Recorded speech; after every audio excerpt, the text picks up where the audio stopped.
2000 ஆண்டுகளுக்கு முன் ஒரு மனிதர் பிறந்தார். அவர் ஒரு ராஜா இல்லை, படைத்தளபதி இல்லை. ஆனால் இன்று உலகின் 2.4 பில்லியன் மக்கள் அவரை பின்பற்றுகிறார்கள். அவர் பெயர் இயேசு கிறிஸ்து. இயேசு சொன்னார், தாழ்மையானவர்கள் உயர்த்தப்படுவார்கள்.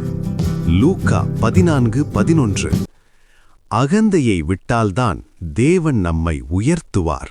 இயேசு சொன்னார், எத்தனை முறை தவறு செய்தாலும் மன்னிக்க வேண்டும். 70 முறை 7 முறை வரை மன்னி.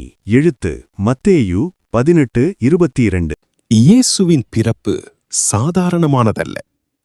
ரோம ஆட்சியின் கீழ் இருந்த யூதேயாவில் கன்னி மரியாளுக்கு பிறந்தார்.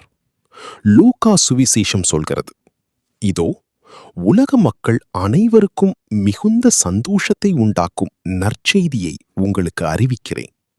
லூக்கா. அவர் தச்சன் யோசேப்பின் வீட்டில் வளர்ந்தார்.